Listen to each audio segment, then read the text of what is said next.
pleut, il y a l'inondation qui se pose, il y a des quartiers où quand il pleut à Barombo, il n'y a pas moyen, il y a pas d'entrée et pas de sortie.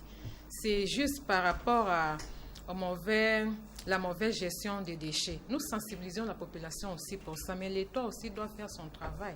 Nous sommes en train de sensibiliser. Et nous allons aussi mettre en place une politique de curage des caniveaux. Au moins chaque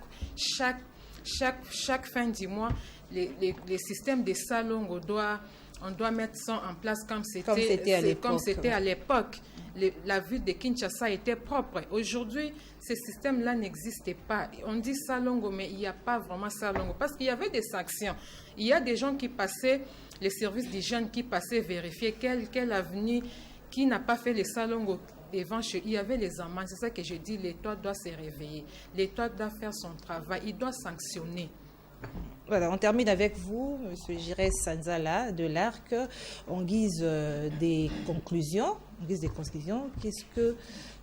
quelles actions vous allez mener une fois élu? Merci. Je rappelle d'abord que la question de la gestion de ces immondices, c'est une question transversale. Les amis l'ont rappelé si bien ici, que la responsabilité de la population, de l'État entre en ligne de compte. Donc, moi je crois qu'il faut aborder cette question, encore une fois, avec une approche pédagogique. Donc, il faut travailler sur la mentalité de la population pour que les gens sachent qu'on ne doit pas jeter des déchets n'importe où. Hier, j'étais quelque part, un monsieur en train de boire une bouteille de jus. Il a fini, et puis là, j'étais comme ça. J'étais vraiment offusqué et un responsable comme ça, il a fait ça. Donc, il faut commencer par une approche pédagogique et puis sanctionner les récalcitrants. Je crois comme solution, une fois je crois qu'il faut travailler sur la régie de l'assainissement de la ville de Kinshasa. Il faut doter cet instrument de beaucoup de moyens. Je crois que je suis d'accord avec M. Kimbuta qui a initié des taxes avec la SNEL et la régie des eaux. Et encore une fois, il faudrait que ces fonds soient très bien gérés parce qu'on sait comment ils gèrent. À part cela, il faut aller aussi côté télécom, il faut inclure des taxes là aussi pour que cet instrument puisse avoir beaucoup de moyens. Ça demande énormément de moyens pour gérer tous ces déchets. Je suis dans vos prérogatives étant que député provincial, qu'est-ce que vous allez faire par rapport à la question? Je venais de vous dire qu'en tant que député provincial une fois élu, nous allons initier des actions dans le sens de sensibiliser la population sur la matière et travailler justement sur un édit qui va modifier, compléter l'édit portant création de ces régies-là pour lui doter un peu plus de moyens pour qu'ils puissent bien gérer ceci. Ça demande beaucoup de moyens. Et au-delà de ça, je termine madame, il ne faut pas seulement, ce que je constate maintenant, que dès qu'on a des déchets, on va dans un centre d'enfouissement là, à la Tiango, on jette. Il faut penser aussi au recyclage des déchets. En Europe, on produit des gaz, on produit énormément de choses avec les déchets recyclés. Je crois qu'il faut y penser. Alors, Madame Ali, vous voulez ajouter quelque chose? Non, je disais, monsieur parlait que ça demande beaucoup de moyens, mais il y a un budget qui est alloué pour l'assainissement de la ville de Kinshasa. Quel moyen il faut encore demander? Parce que les moyens sont là. Les moyens sont là. C'est l'État qui ne fait pas son travail. Vous avez raison. C'est la prise de conscience de la population. On ne doit pas tout jeter à l'État. Il y a un budget qui est alloué pour l'assainissement de la ville de Kinshasa. Et la mentalité des gens, vous mettez ça où, madame? La mentalité des gens, c'est l'État d'abord qui doit faire son travail, à sensibiliser la population. La population peut faire ce qu'elle veut parce que l'État ne travaille pas. Pourquoi donner la responsabilité à la population? Ce n'est pas la population de travailler à la place de l'État. L'État doit faire son travail. Malheureusement, nous sommes déjà c'est dans l'éducation. Un peuple non éduqué ne saura pas, même si on a l'argent. Moi, je suis en train de 30 secondes, Madame Alili, s'il vous plaît, en 30 secondes pour clôturer le micro. Je voudrais bien dire que c'est un problème d'éducation, certes. Mais l'éducation peut toujours être accompagnée d'une sanction. Morale. D'une sanction morale et d'une sanction légale. Là, je suis d'accord. Les deux sanctions doivent accompagner l'éducation. Et nous avons les instruments pour le faire. Vous savez, dans cette ville de Kinshasa, ici, j'avais constaté une chose.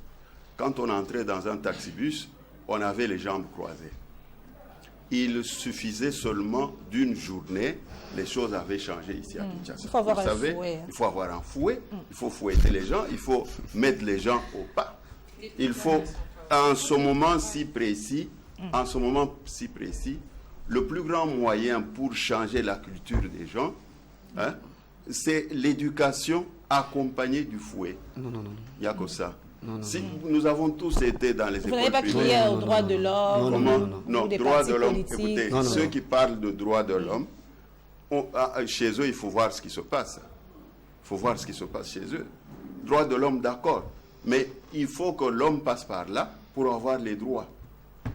Sinon, est-ce que nous sommes dans la situation dans laquelle nous nous trouvons? Est-ce que nous pouvons dire que nous avons les droits? Si vous avez quelqu'un à côté de vous qui est en train de faire le tapage dans tous les sens, vous avez le droit. Et si vous allez contre celui-là avec un fouet, vous, en ce moment-là, vous ne sauvegardez pas le droit de celui qui est dérangé. Il y a encore des gens qui veulent parler, monsieur. Ça, c'est extrêmement important. Nous, au pouvoir, moi, au niveau de choses... De l'Assemblée provinciale. De l'Assemblée provinciale. La première chose que je vais faire, moi, c'est de militer pour que la loi qui existe soit appliquée. Et puis soit mise à jour. Voilà, mise à jour. Compléter et mettre à jour cette loi, parce qu'il y a des lois qui ne sont pas applicables. N'est-ce pas? Mettre cette loi à jour, s'il le faut, compléter cette loi-là par d'autres lois. Bon, bien sûr qu'à notre niveau, on ne fait pas de loi. Nous avons des édits. Mais je parle au niveau de réglementation. Il faut créer un système une dynamique au niveau de l'Assemblée provinciale, une dynamique qui pousse ceux qui gèrent la ville à appliquer convenablement la loi. Voilà, espérons que la loi sera appliquée en cette matière, madame, monsieur. Merci à madame Ali Limolicho, qui est de l'UNC. Merci à monsieur André Moukeba, qui est du Palou. Merci à monsieur Jires Sanzala de l'ARC et à monsieur Georges Kindoula Zola, qui est membre de l'AFDC. Je rappelle que vous êtes tous candidats, députés provinciaux. Nous vous avons reçus dans le cadre de ce magazine Au-delà de l'actualité, magazine organisé spécialement aujourd'hui dans le cadre du projet Tommy Kotissa, projet de NDI financé par USAID, qui travaille dans le renforcement des capacités organisationnelles de partis politiques ainsi que le renforcement des membres de partis politiques sur le sujet qui vise à promouvoir la démocratie. Nous avons abordé 2 sujets ce soir. Il s'agissait de la nuisance sonore ainsi que de la gestion des immondices dans les communes. Madame, Monsieur, merci de nous avoir suivis. Nous nous retrouvons le mercredi prochain avec le même plaisir. Au revoir.